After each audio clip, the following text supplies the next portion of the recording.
Good evening. Welcome to the inaugural edition of Real Talk live stream with the Masters of Baseball. Tonight, we have a great panel assembled to discuss youth baseball, primarily from those ages of 6 to 12. Our intent here tonight is to discuss where does fun belong within the teaching of the sport of baseball. You know, we have a lot of parents that have young children. They find their way to the sport now, not so much in the neighborhood or the local playground, but maybe at a local facility or after taking a lesson. We're going to get to all that. I'm going to introduce myself. My name is Walter Beatty. I'm one of the founding members of the Masters of Baseball. Tonight, it is our hope to provide to you a little bit more in-depth information for you as parents and younger student athletes with regard to the pluses and minuses of youth baseball, Little League baseball. I'm pleased to announce one of our special guests who I've known since 2008. Many of you know him as a Kansas City Royal. Some of you will know him as a New York Met, a Boston Red Sox, Colorado Rocky, but two-time Cy Young Award winner, Brett Saberhagen. Sabes, thank you for joining us tonight, Captain. Absolutely. Thanks for having me. You're very welcome, sir. Butch, want to introduce yourself, sir? Hello, guys. I'm happy to be here with my other partners, Brian, Brad, and the captain. Tonight, this is just a great opportunity for you to see our faces as we have all been hidden in Twitter spaces with no faces. So now you can see the faces that are talking to you every week. And tonight, I want to welcome Dan Velte, who is the Little League International Senior Operations Executive. Welcome, Dan. Thanks, Butch. Great to be here with all of you. Well, it's our hope tonight to get started with our initial discussion. And one of the things that I want to broach and why I wanted to have Brett here, you know, when I talk in baseball community, I often bring up the stories of when my sons were, 5 to, what I say right into that middle school age of 10, 11, and 12. And they played a lot of sports, and sometimes as parents, we're led to believe that if we don't play all year round or we're not practicing all year round, that we're either going to miss out on an opportunity to get better or miss out on an opportunity to play on a really high profile team. So one of the things I wanted to discuss tonight with Mr. Saberhagen, Brett Saberhagen, is kind of what he did as a youth athlete with regard to multiple sports. Now, Brett, word on the street is you were a heck of a hoop player. Well, I did dabble a little bit in basketball, but the future was definitely not in that sport. I had a couple guys on my high school team on the city champion senior year in basketball and baseball, and the two guys on team, one Paul University, the other went to Washington State, so we had two studs on our team. But yeah, I grew up in Southern California where you could play baseball year round, and I was out there, but back then there wasn't the travel teams, there wasn't year round playing. You went from sport to sport, and I'm still a big proponent and an advocate of shutting down, especially when you're younger. Even the big leaguers shut it down for a good month and a half, 2 months, and let their body recover. But it seems like parents are pushing their kids to play one sport now instead of multiple sports, and it's a year-round thing. You have a strength and a strength and conditioning coach. You have a mental coach. You have a hitting coach. You have a pitching coach. You have a nutrition coach. You have mom and dad who are just going crazy in the stands, and I think it becomes just too much at a young age for these kids. And a lot of times kids get turned off on the sport because they are playing so much, and they're almost at times forced to go and do these things where it should be enjoyable, it should be fun, and they should take advantage of the time off and trying other sports as well. So that's kind of where I'm at. You want me to take over here, Walter? Absolutely, Captain. Hey, by the way, Walter, I didn't know you had a twin. Damn, That's part of this whole thing, right? We kind of Hey, confuse Sabes, you better people. watch it. Guy Hansen has told me many stories about you. guy knows his stuff. He is one of my favorite pitching coaches I ever had. Yes, if guy Yeah, is he talks those about kids, upticking you all the time. yes, listen to Guy Hansen. He knows what he's talking about. Dan, let me ask you a question. I come from Petaluma, where Little League Baseball is huge. What can you do, and what do you think that Little League Baseball can do and its volunteers to get the excitement around the USA like Petaluma has excitement for Little League Baseball? Yeah, create the environment where everyone wants to be. So I was telling you guys before that I'm living it right now. I have a 10-year-old son, and I love everything about where he is right now in his journey. Hopefully he'll continue to play the game, but I think the most exciting thing is our community is really established, and it's a fun event for families to be at the ballpark. Kids want to be there, and it makes the game more enjoyable, whether kids are just developing or they're really talented players.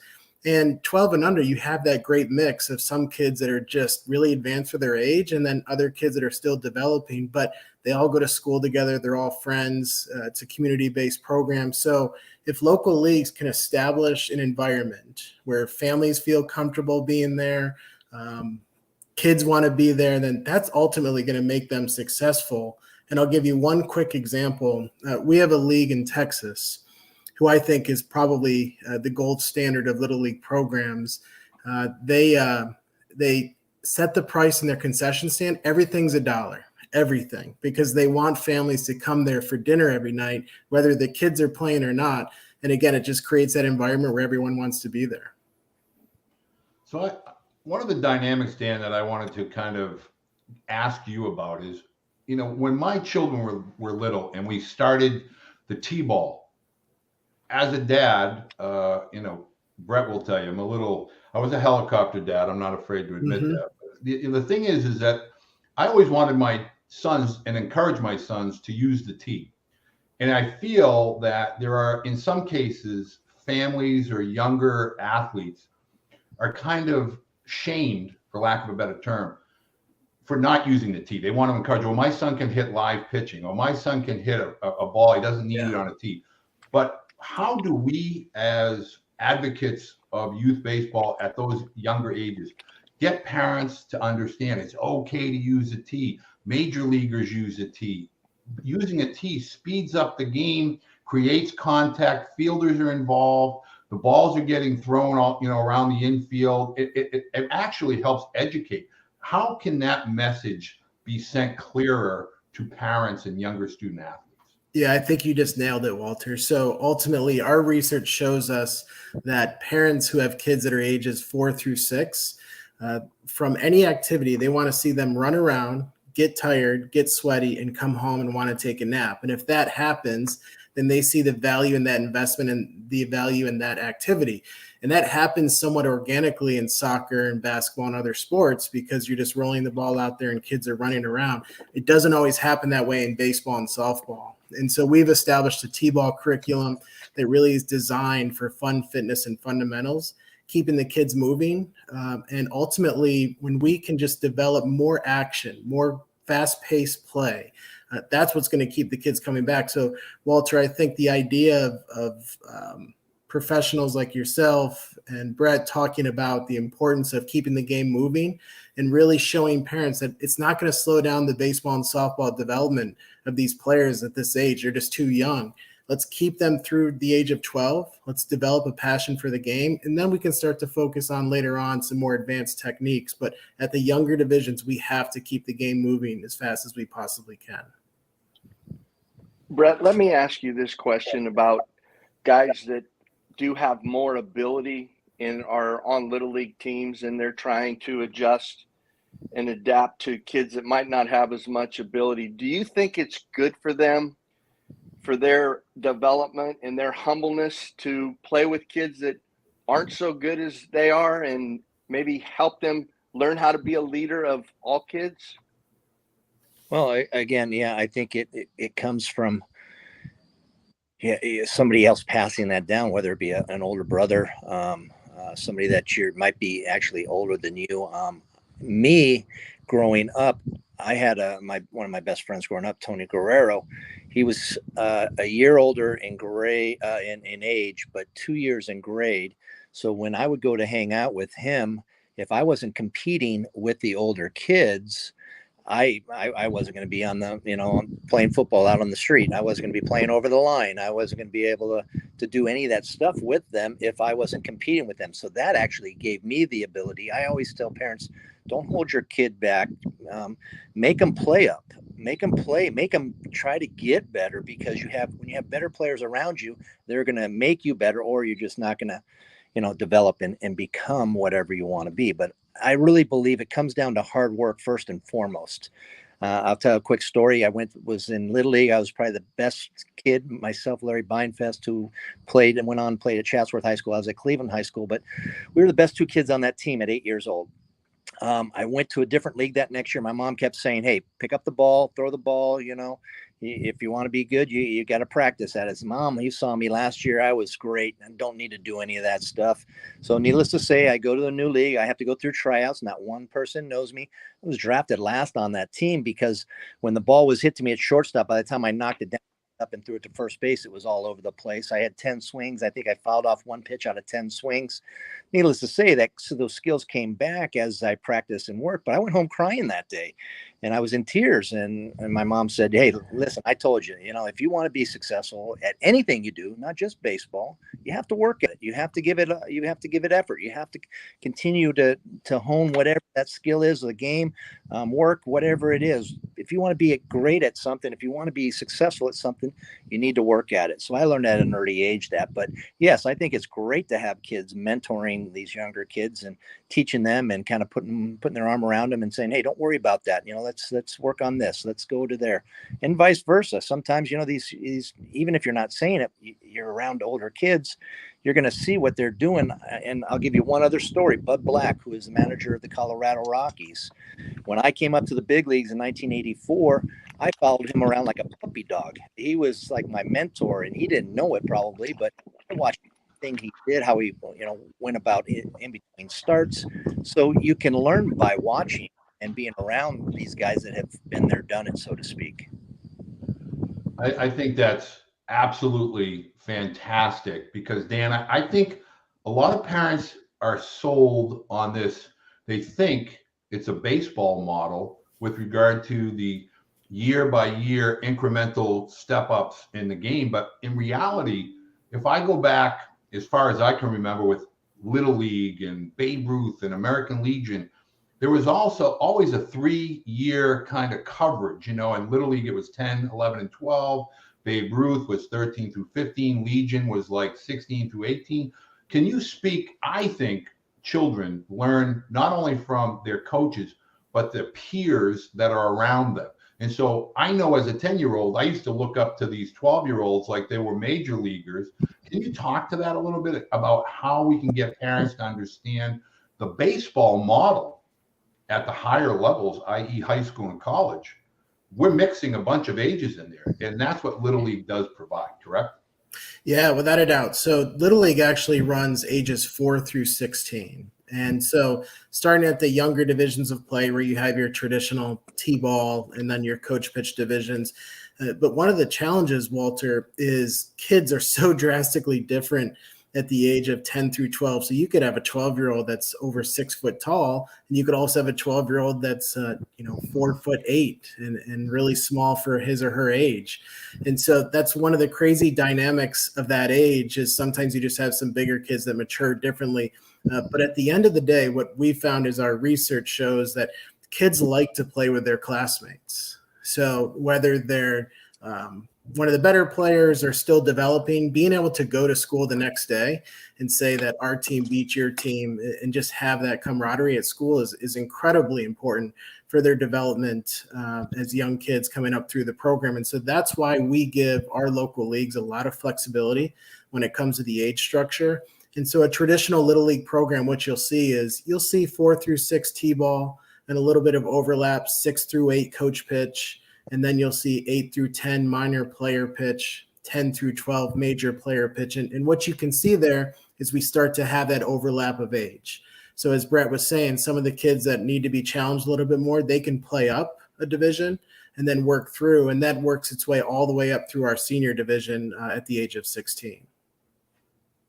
Hey, Brett, you talk about playing multiple sports. Why was it important for you in your development to get to the big leagues and be the superstar that you were in having those different sports that you played? Well, first and foremost, I came out of basketball season and I was in the best shape of my life, baseball. So, my arm wasn't always ready to come out right out of basketball and go out and throw the ball the way I needed to build that arm strength up. But as far as endurance and being in physical shape, I came out of basketball, running laps around everybody.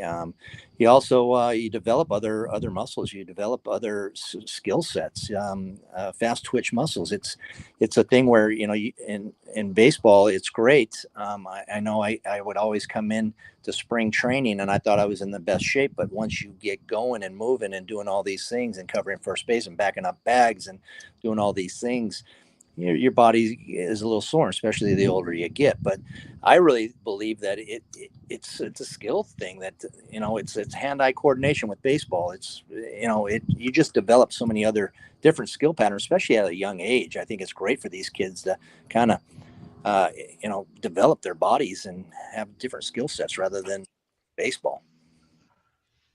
Captain, I want to stay with you for 1 second. Brett, I'm sorry, I don't mean to call you Captain.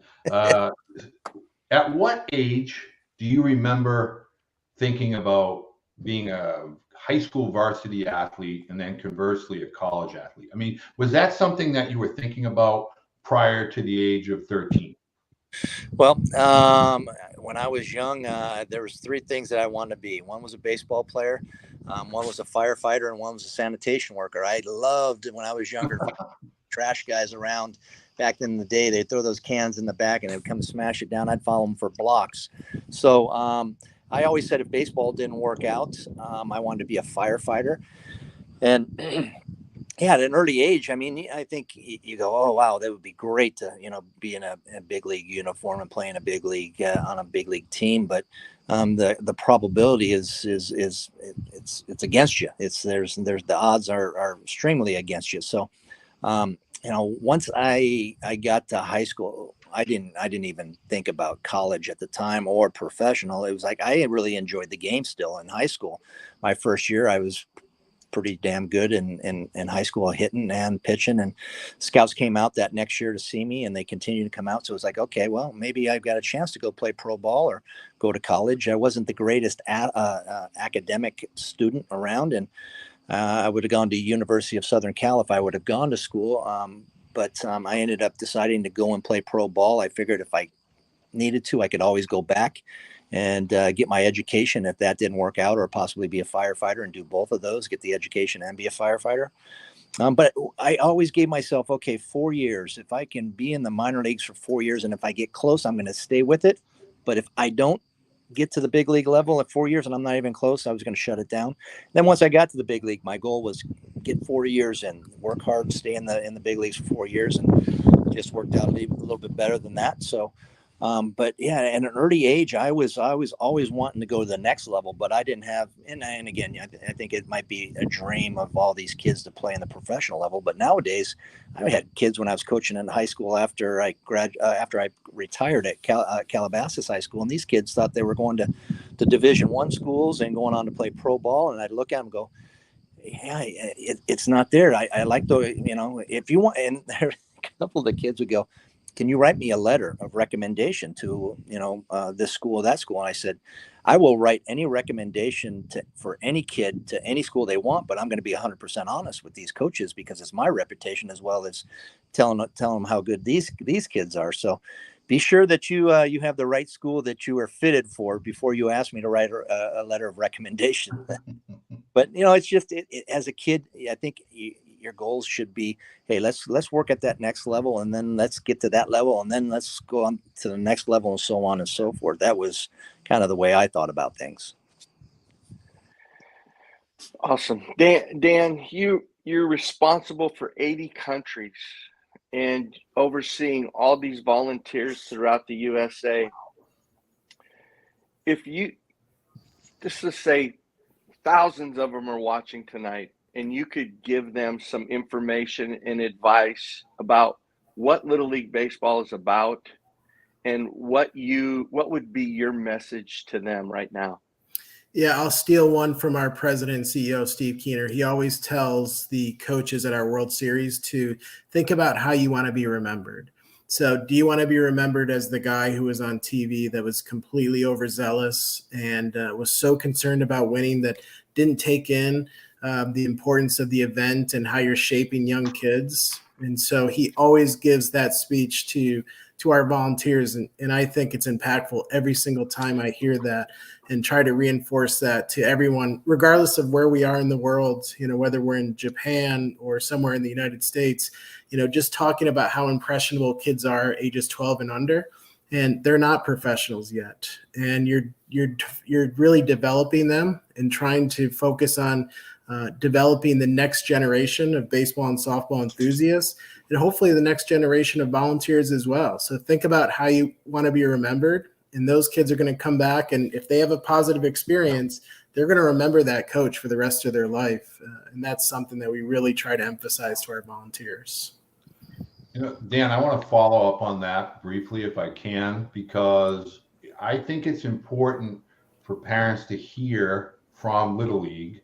And everybody takes Little League to be the Little League World Series, and that's pretty much it. Mm-hmm. When in reality, Little League more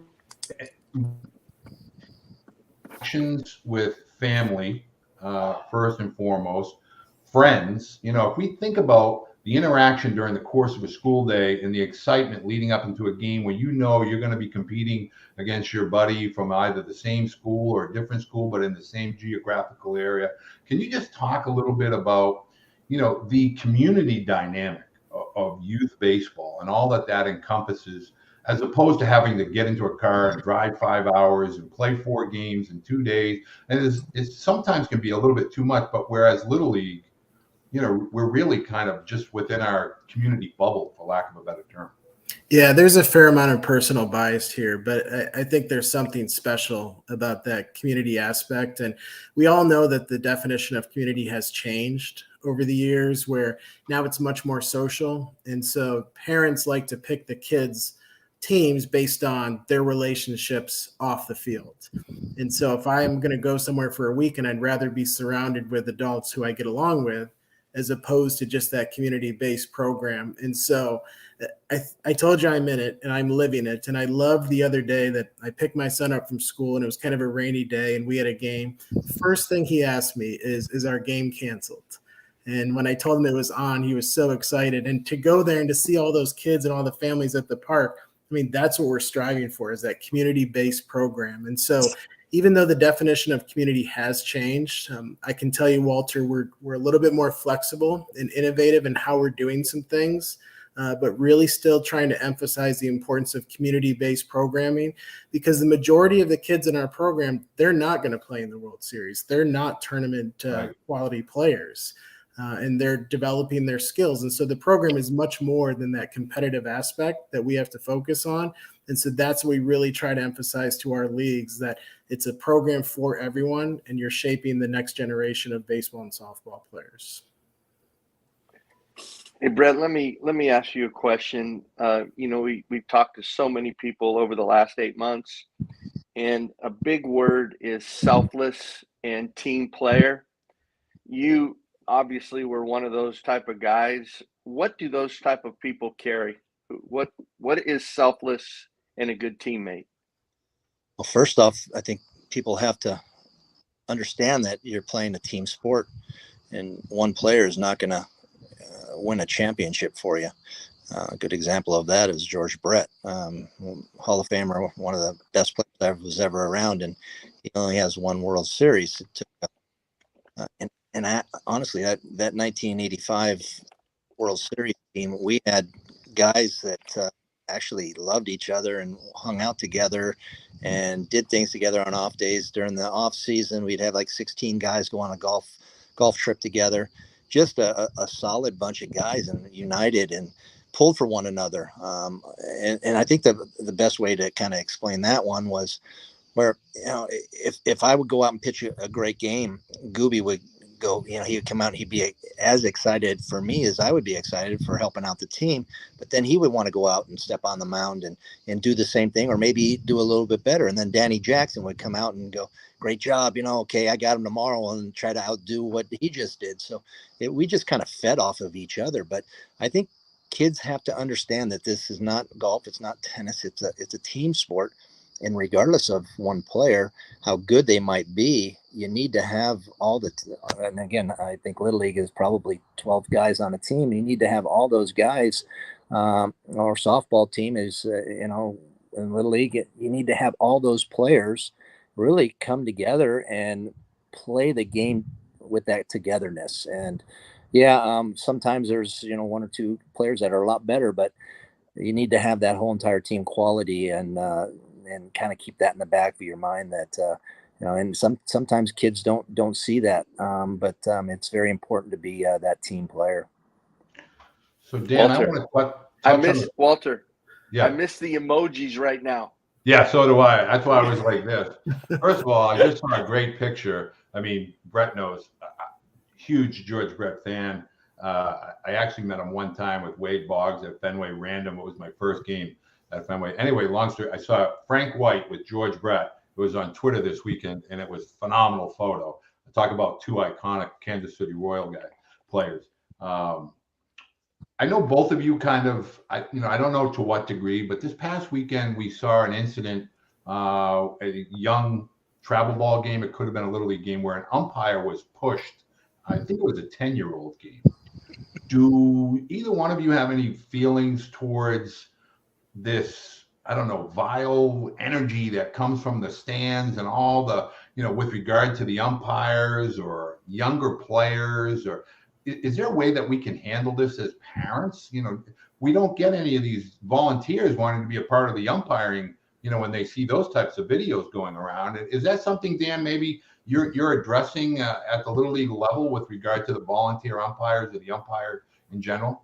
Yeah, we are, absolutely. We take a very proactive approach to those type of incidents. And so a lot of those incidents that have happened outside of the Little League program, we've used them as examples for our volunteers. And so you'll see, leading up to the Little League International Tournament that starts at the very beginning stages, we are educating volunteers and parents on how to behave. Again, how do you want to be remembered? So we're taking a very active approach, training our volunteers, talking to parents to think about big picture. It's just a game. It's just 12-year-olds, and there's more important things to worry about than what's happening out there. So we take a very proactive approach. And Walter, we've maybe what differentiates us a little bit is we have removed people from our international tournament for displaying that type of behavior. In fact, we have a mandatory play rule where every player has to participate. And in the event that the player doesn't, the manager is removed from the team for the duration of the tournament. So we have been criticized at times for maybe people thinking that we're being a little too harsh in those situations. But it's incredibly important to us that we are very proactive to try to prevent those things from happening in the future. This is that was a great, outstanding answer. But here's a question that somebody that's watching, a person named Philip Davidson, wants to ask: how much impact do teams legitimately have on players' college professional success? I see all these programs advertising X number of college commits. How much is the player versus the program versus the coaches? Sabes? What do you think about that, Brett? You've seen a lot of travel ball in your day, over the last, say, 10 to 12 years. Do you think there's any relevance between the travel ball and the college commitment or the professional contract? Well, again, you kind of see guys going to the established teams. They want to win at all costs, and there is more to life than being 13, 12, 14 years old. And again, you're going to remember these things. I can still go back to my Little League days and remember how close we got to Williamsport, never made it there. Never even made it to San Bernardino for the championship there. We fell one game short on that. But these are memories that you're going to remember. So as Dan keeps talking about, is that it needs to be a great experience for these kids. They need to enjoy it. It's not all about wins and losses all the time. The older you get, I always say, hey, if you show me a happy loser, I'll show you a loser. But so it's important to have a good taste in your mouth and winning, but it's not everything. So that's kind of that fine line.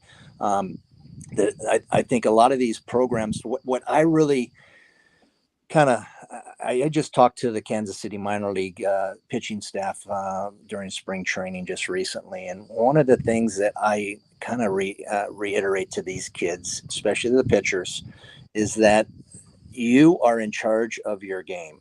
You call each and every pitch.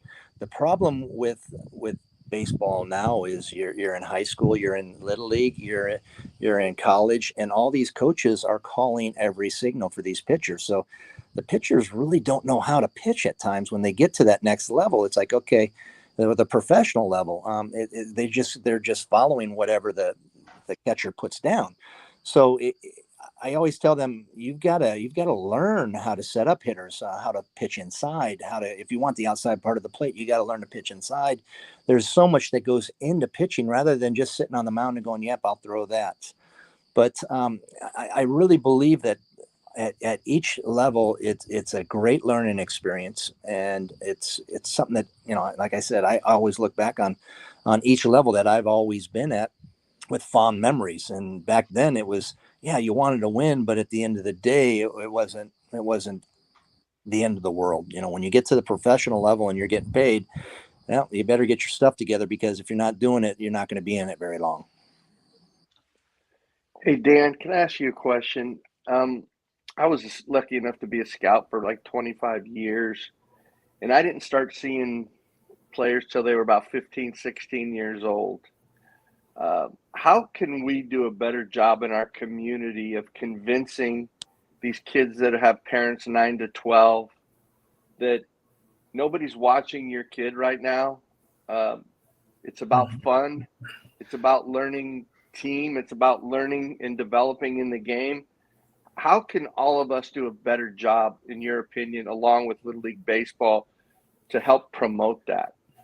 Yeah, but I'm laughing because it's something that we really want to emphasize. It's finding those trusted voices in the community, and we all know who they are. It could be the high school coach, it could be a scout, it could be somebody in the community that everyone goes to, and we have to make sure that people aren't looking out for that financial gain, and they're really looking for what's important within that community and finding that trusted voice to say, it's okay to develop all the way up through 12. As Brett was saying, it's okay not to specialize and to play multiple sports. That's actually good for young athletes. And so as much as we can highlight that, and voices of professionals that have gone through it, they have the experience, they've had people succeed, and they give them that player pathway to show that it doesn't have to be baseball 365 days a year. At the age of 10 years old, it's okay to play other sports and to do some things differently. The more that we can highlight those testimonials from very successful people within the game on both the baseball and softball side, I think we're going to start to make more of an impact. I'm getting a couple of questions that are coming in via Twitter. And Brett, can we talk about failure within the sport at younger ages? Now, when I say failure, not getting a hit doesn't necessarily equate to failure. As a pitcher, giving up a home run, the hitter's job is to swing the bat, but that's not failure. But we're so tied into statistics and analytics. How do you, as an athlete, or how, as a coach now, and you work with younger athletes on occasion, how do you get them to understand that baseball is all about learning through, experiences? Meaning, I can't learn how to be a good pitcher until I know what it's like to fail a little bit. Well, and again, I think that was what really drove me, is that I failed. at my tryouts, and I was embarrassed. I think if you get embarrassed and if you fail, you're going to either look at yourself and go, well, I made this mistake or I didn't do this right, and let me correct it. And if you can correct it and go about it, then you're going to be a better player. A lot of kids don't know how to fix things, and sometimes the coaches, are just parents that are just kind of filling the void. They don't know a whole lot about me, but they want their kid to go out and be a part of that. So it really depends on the kid himself. But yeah, failure, and me as a person after that, I experienced that when I was really young. It was easy. So here's for instance for me, if I was pitching and I won 3 or 4 or 5 games in a row, I would call that I'm styling out there. I'm looking good, sometimes I might go to the weight room and work out as much because, I just won. I don't need to really do all that work. And I don't need to do a little extra running like I might normally do. And I maybe slack off in between a start here and there because I was winning and pitching really well, or go to the bullpen and not really work on a few things. But when I was getting my butt kicked and I lost 2 or 3 in a row, damn well, I was doing some extra running. I was working on the side and working in the bullpen a little harder on certain pitches and control and hit my spots and studying a little bit more film. So for me, it was always when I was failing and not being successful that really drove me as an athlete to be better. So I don't know if that's really teachable or not, but that was just me in general. No, I think that's a good teaching. I'm sorry. Sorry to interrupt. That's okay. That's all you, babe. Dan, what I want to ask you is, you see in the major league game, they're starting to make changes in the game, what they think is making the game better. If you could do anything in Little League Baseball to maybe change it, what would you do to help Little League Baseball, and what would you change?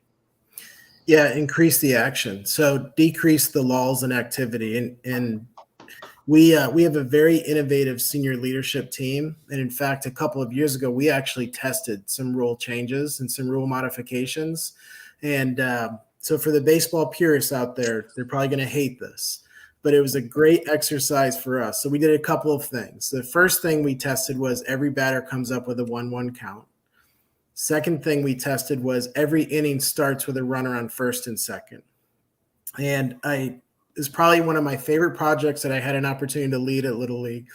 I went to the park where they were testing it, sat in the stands, and I saw right away when we were doing the first and second inning, or the first and runners on first and second, the little shortstop goes out there before the first pitch of the game is thrown, and he says, no outs, plays at any base. And right away, I thought, he's engaged. And then the other thing that stuck out to me was the kid who was on second base was a kid that hadn't had a hit all season. And so the first kid comes up, hits a single, kid on second comes around and scores. So I'm talking to the kids after the game, and that little guy said, I haven't been on base all year. I felt like I finally contributed to the team. So to me, it worked perfectly. There was more activity, more engagement. Now, the flip side is the parents who I was sitting with, they hated it. They didn't know I was there testing that, and it's a very hard sell to get parents to understand that. But if I was commissioner for a day, that's certainly something that I would look to do is just create more activity, more action, so it's a little bit faster pace for the kids. So I'm going to follow that up. And if I was commissioner for a day, Brett, I want every young little leaguer to be able to pitch, to know what it feels like to be a pitcher. But yet we try to only focus on those boys that have the strong arms. And I tell this story all the time. Tyler, my youngest son, didn't throw. He wasn't the hardest thrower. In fact, he got cut from teams because he didn't throw as hard as the other boys. But don't you think that all boys between the ages of, say, 8 and 12 should at least have the opportunity and the experience to feel what it's like to be on that mound pitching? Yeah, I mean, sometimes soft is better than hard. Control, for me, control is better than velocity every day of the week. Give me a guy that can control the ball and move it around and set up hitters. Look at Hendricks with the Cubs. Look at Maddox, who is a Hall of Famer. Guys that really knew how to pitch and didn't have to throw, 97. And guys can hit 97, 102 if it's down the middle. If you're not hitting your spots, it's going to get turned around pretty damn quick. So I think you give everybody a little shot here and there, and give them that opportunity to get on the mound and see what they can do. And if you can teach them proper fundamental and mechanics, and they're throwing strikes, never know what's going to happen. Hey, Dan, I want to ask you a question about senior league baseball now.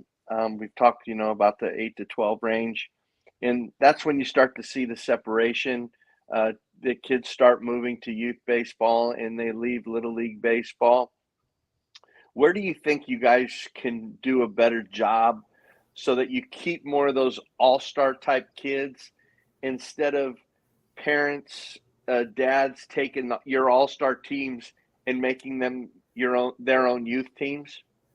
Yeah, well, we have to listen to our volunteers. And so we can't be so set in our ways that we're not willing to change. And so over the course of the last couple of years, we have been much more flexible when it comes to access to local leagues, allowing players to go to different leagues where traditionally they may not have had the opportunity to go based on where they lived or where they attended school. So that's the first thing, Butch, is I think we have to continue to listen to our volunteers and continue to be open to making some changes to the program. One of the things that we have done is we started to do a district travel program.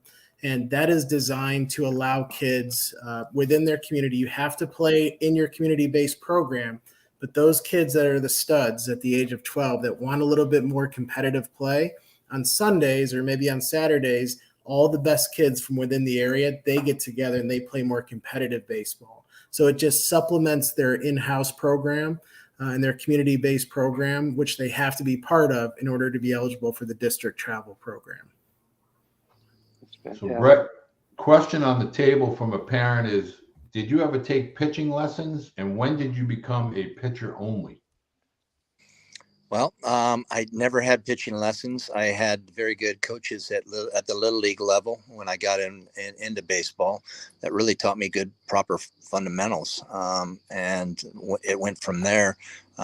Once I got to high school, I remember having a guy come out and work with me. My dad found somebody to kind of work with some of the stuff. I learned my changeup, which was probably my second best pitch, fastball and changeup, and the curveball. I always said if the curveball was on in that game, it was going to be a lot of fun in that particular outing. But I learned the changeup from a friend of mine in AA. He showed me an easy little grip to hold the ball, and it's almost like a screwball, and it became very successful. And I think that's why I moved up so quick, and the success I had in the big leagues was because of that off-speed pitch. But and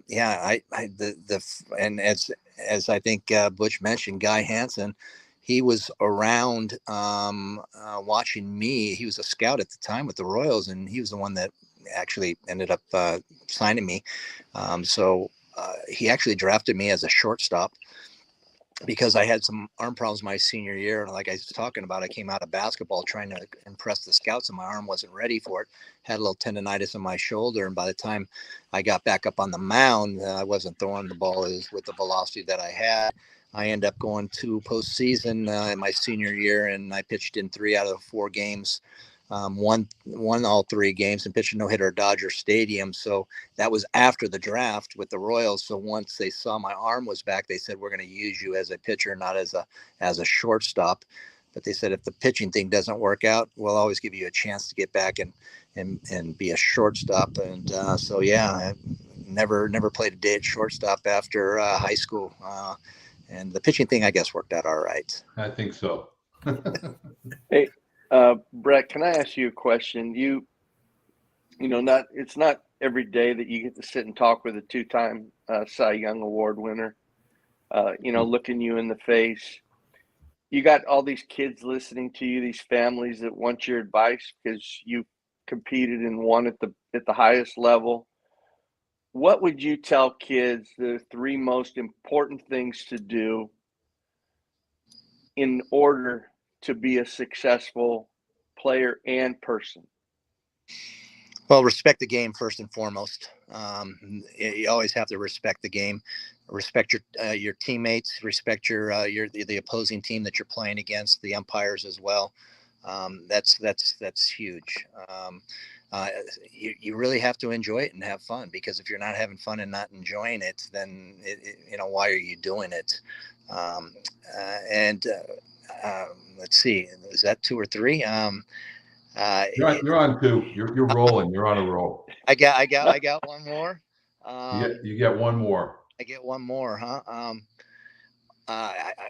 You always have to listen to your coaches. You got to pay attention to what your coaches are telling you. Sometimes it might not be everything that you actually need, but listen to them, take it in, try it, see if it works. And if it doesn't work, then you can move on. Dan, if you could impart a message, Butch kind of phrased it one way. I'm going to phrase it a different way. How do we, Butch, myself, Brian, Brad, Brett, how do we go out and get parents, what I say, to come back to Little League? In other words, Little League has always been daddy ball and this, and it's ever changing. It's not like it used to be. How do we get parents to come back to Little League and understand at ages 4 to 12 specifically, it's okay to go have some fun with your buddies. It's not going to make or break your career in high school, college, or maybe professional baseball. Yeah, I think that there's an awful lot of parental peer pressure out there right now. You see that your friends' kids are having hitting lessons and pitching lessons. And so if they're doing it, then I must do it. And so I think there's a lot of that out there. And I loved what Butch said earlier, that as a scout, I just wish the parents would know that I'm not looking at your son when he's 12 years old. Right. I'm waiting till he gets a little bit older and developing. And so we have to continue to find platforms that are sharing that message with parents so that they understand that get them to continue to play the game up through the age of 12. If they play up to the age of 12, the research shows that they're going to be fans for life, and they're more likely to continue to play the game. The idea of playing hundreds and hundreds of games at 10, 11, and 12, some kids love the game so much, but others, there is that burnout factor. And I think we also have to highlight that as well. So whether that's college coaches communicating to parents that this is the pathway, this is the right pathway or suggested pathway, all of those things, and finding a way to communicate that through our platforms, whether it's newsletters or different webinars that we're doing to volunteers, I think that's critically important. Dan, you just talked about it a little bit. How can we do, I mean, Walter and I talk about this every week, the reaction of parents at games, what they say to their kids. It's incredible. And I have to admit, when my kids played, I was one of those idiots too. What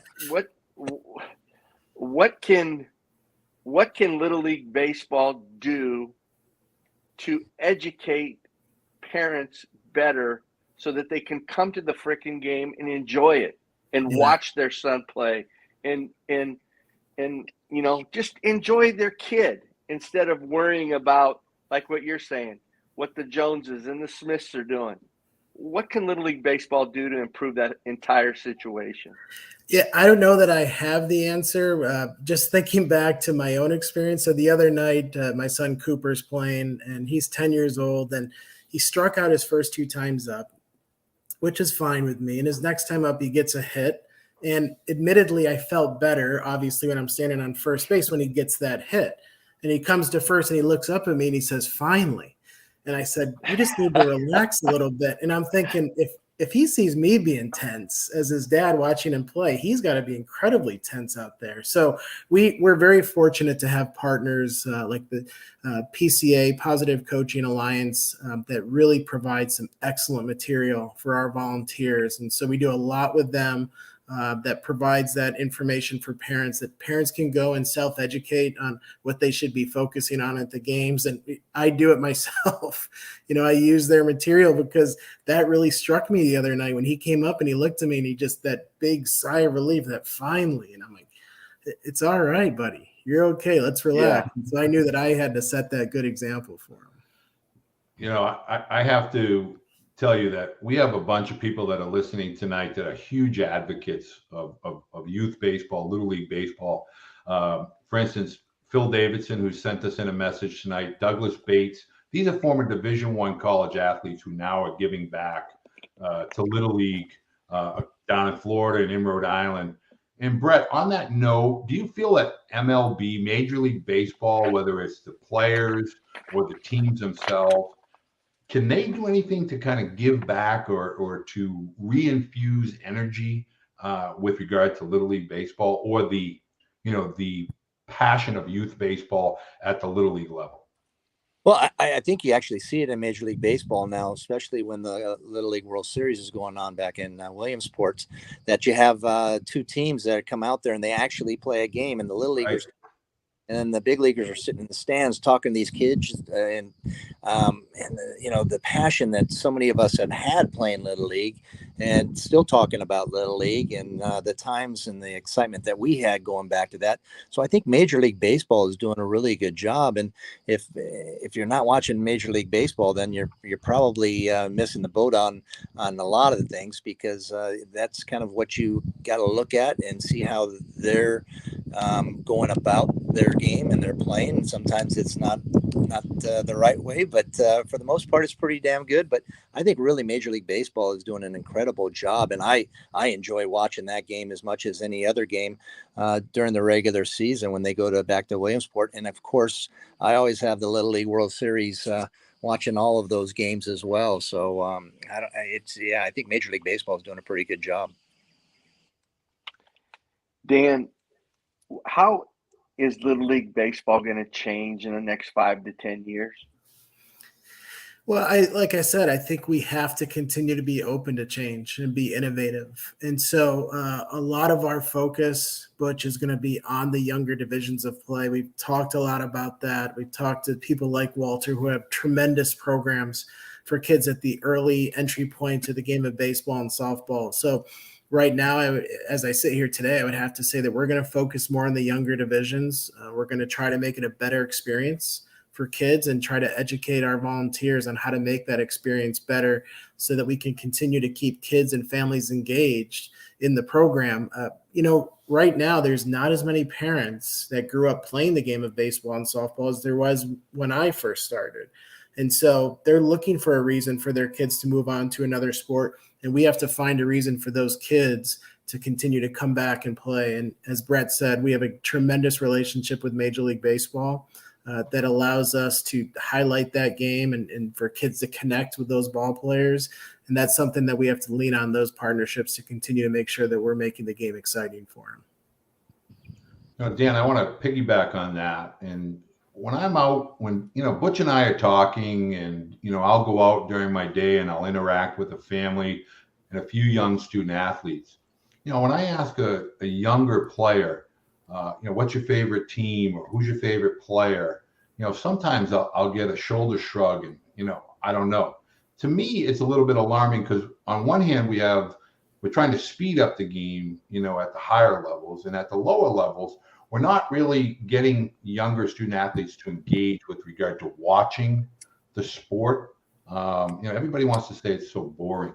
Is this something that you're going to address at the Little League level with regard? I know you tapped on it a little bit earlier with regard to the, the energy in the games, whether it's the, 1-on-1 counts. Is there something that, we as mentors and masters within the sport of baseball, can we give those parents and these younger student athletes, some insight as far as maybe a favorite player on every team, and you get to wear their jersey for a day, or something along those lines that kind of encourages children to pick a favorite team and a favorite player? Absolutely. So with the kids, we have to provide them the content that they want. And whether we like it or not, kids probably aren't sitting in front of the TV and watching 9 innings of a baseball game right now. And maybe that's okay, because they're going to come back and they're going to watch a shorter version of it. And they're still going to be as engaged and find it interesting and hopefully develop a passion for a team and connect with some players. And so that's our focus, is developing the content the way the kids want it, and make it in a creative way, even at the Little League World Series and softball World Series, to make sure that we're providing that. And then I do think, Walter, that it's imperative that we continue to highlight to the parents how to do some things differently, what the focus of the game should be, not necessarily winning and losing, but making sure that the kids are having a good experience so that everyone wants to come back the following year. Great answer. Brett, what do you think of this new bat flip generation? Be an awful lot of guys being hit. Oh yeah. You know, I'm an old school guy. I'm against the bat flip stuff, but you know, it's part of the game now. So I think a lot of people are just embracing it. But yeah, I would love to see, you know, a few of these old guys. I could Nolan Ryan on the mound, Roger Clemens, and somebody did that. I mean, some of the pitchers that I pitched with and against, if you looked at them funny, or if you took a big swing against them and you're a rookie, you were going to get drilled, let alone flipping a bat after a home run. So, you know, all the kids are doing it now, so I guess it's all right. I think some of the pitchers should be showing them up as well. It's like, okay, yeah, I just struck you out, and I'm going to give them a point in the, you know, but then they want to fight. You know, you can't do that as a pitcher because then they're going to want to come out, charge you, and fight. You know, but you can flip the bat. It's crazy, but I think a lot of kids love it, and a lot of kids are picking it up because they see big leaguers doing it. So, yeah, embrace it, I guess. I don't think I have a choice. Before I ask the next question, I remember watching a game, vividly remember Nolan Ryan pitching for the Astros. And I think it was either Pete Lecoq or maybe it was Jamie Quirk, I forget, but he was digging in from the left side, and he was digging into the batter's box. And Nolan Ryan was just standing there watching him. First pitch. I mean, right into the hip, you know, right into that right hip. So, I mean, I know how the old school is. Everybody tells me I'm a get off the lawn kind of guy now, but I agree with Sabes. That's exactly correct. I have a question. We have somebody that's submitting the question, and he wants you to elaborate on the kind of the positive coaching alliance that you were alluding to earlier. Sure. Because that's something that a lot of parents are asking me about here as I watch my feed below. Yeah, I'll give a very high level overview. So it gives you advice on a lot of important things. So for example, the car ride home from the game. It's not as soon as you get in the car, it's why did you swing at that 1-2 pitch, or how could you swing at that 3-0 pitch, and what were you thinking when you're in the field there? It's talking about, I really like seeing you compete. I really like the way that you handled that situation. And then, you know, there's time down the road later on in the week to talk about those situations, but it's really just keeping it positive and knowing when to do that. And then from a team perspective, making sure that they understand the importance of team. So Brett was talking about the Royals earlier and why they were successful, because they were such a unit that stuck together. And so it's really focusing on team before self, and also giving the parents the advice on what's important to focus on. It's not so important in the moment to really focus on and go through and evaluate every single at bat after the game. Let's let the kids be kids and have some fun. What about, I'm going to just jump on that real quick, a little thing that I like to do as a parent, because I am a parent as well. And what I would do in the car ride home, especially after a tough game or a tough appearance by one of my kids, I would, instead of bringing up the game, I say, hey, if you want to talk about the game, let's talk about it. But when you're ready, you know, we don't have to go on right now about what happened in that game. But when you're ready, we can talk about it and digest it a little bit. Mm-hmm. Let their lap and let them talk about it when they're comfortable talking about it.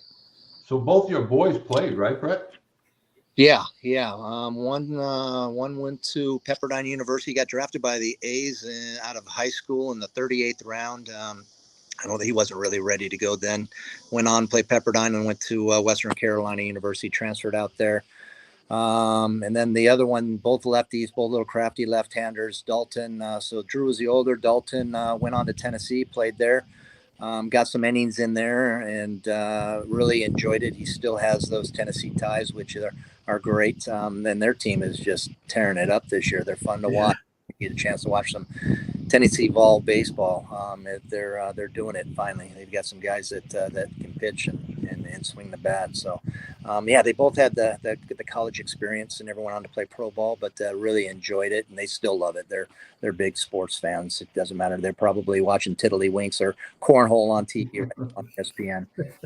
So that UT team, I just want to let everybody know when I do this, that's anchored down for Vanderbilt, just so you know. Yeah. You've been there. You Such know a the front deal. runner. Well, that Yankees there, it seems like Corbin Such a does an front runner. unbelievable job. They're there all the time. Let Tennessee, let the Vols get their, fair share. Oh, I see. Sunshine. Oh, I get it. Just like that Yankees, they win all the time. They don't need another World Series. Don't worry about it.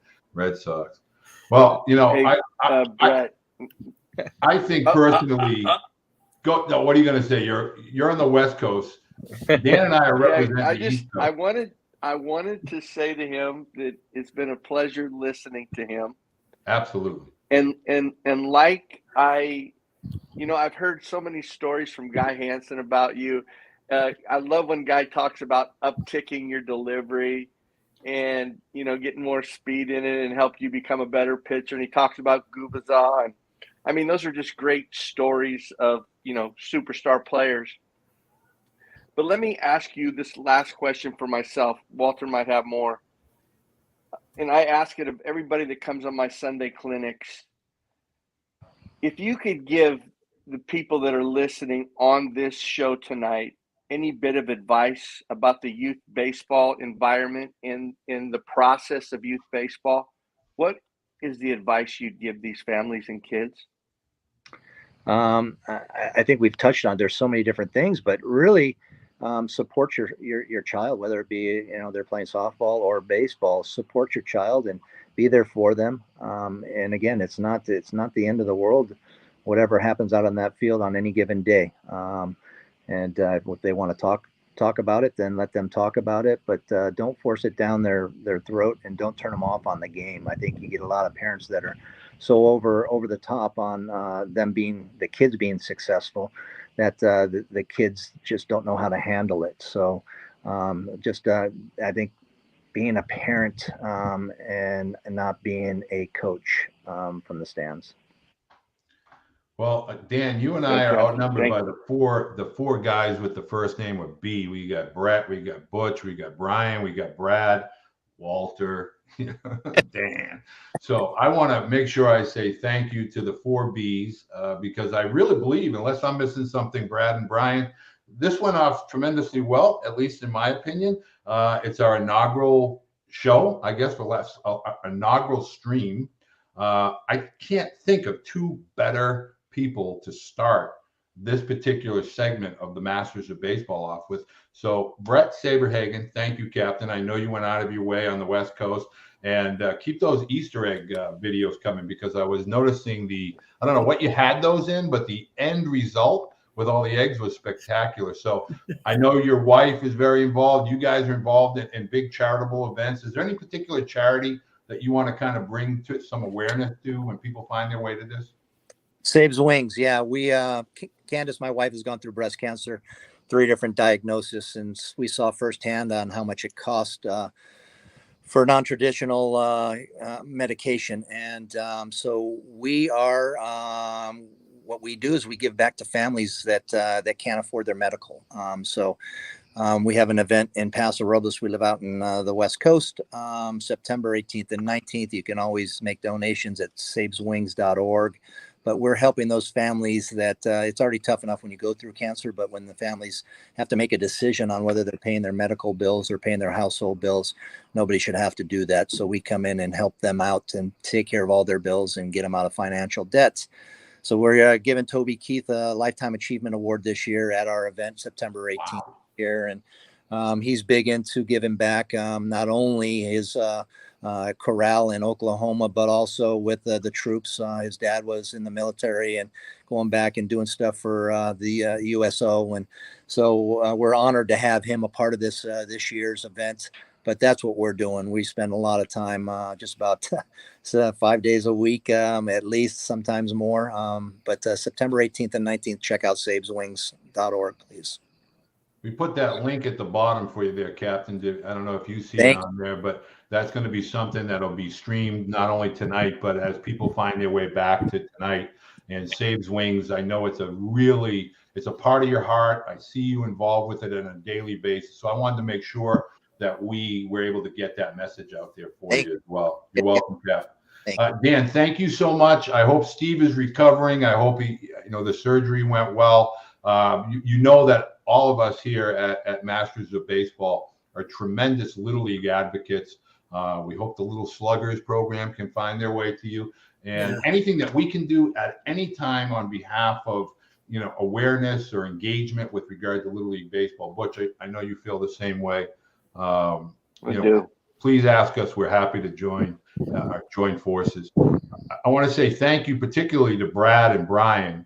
Now, for those of you that are getting your first look, every time we do an event, whether it's seventh inning stretch or real talk, those are the two superstars. Butch and I are just, the hired guns, and we come out and show our pretty faces and we're hired guns now. Huh? Brian, we're twins according to Save, so that's a good thing. So we're here about. He looks just like us. So what is he talking about? The positivity of baseball. So Dan, we're a parting shot from Little League Baseball before we go. What would you like to say? Yeah, I think to really wrap it all up is let the kids be kids. Let them have some fun out there. Bring back that community-based programming. And let them just play as much as they possibly can, play with their classmates, learn to love the game. And if we do that, I think we're going to be successful and we're going to be around for a long time. Dan, that's fabulous. I know Doug Bates would like me to say, great job. After every baseball game, ice cream is always the way to go. No cones. So, Butch, anything else you'd like to add before we roll? No, I just wanted to say great first night with these two guys. I think they're the perfect guys for us to kick off with. Dan, I'm really impressed with your demeanor, and I think you really care about kids and people. And Saberhagen, you're a two-time Cy Young winner, man. Come on. I'm so glad you're here. I'm so glad you have a relationship with Walter and you guys both, and just happy to be able to be out in the baseball community and try to help it get better. Absolutely. Good job, guys. Guys, thank you very much. And it's been a wonderful evening. You're going to join us again. We're going to have a couple of guest stars. Oh, there's our how old is he, Brad? This is my 14U guy, and he's been listening He's on the Facebook he's stream. On the Brett Saberhagen watch list right 14, now. he's not 16. Yeah, he's overachieving. We'll put it that way. All right, guys. I want to say thank you to everybody. Continue to follow us at the baseball on Twitter, Instagram, Facebook. We have our page, our website. We also have a great newsletter. Part of this probably will make its way to the newsletter. We have many, many guests. Butch is handling a lot of college coaches. I have a lot of minor league and major league players that we're going to be talking to over the next few weeks. So be sure to subscribe to our newsletter. Join our website for all the up-to-date news and content that we have from people like Dan with regard to Little League. Have a great week of baseball, and we look forward to our next stream probably in about 2 or 3 weeks, but we'll announce that on social media. So good night, everybody, and thank you for joining us.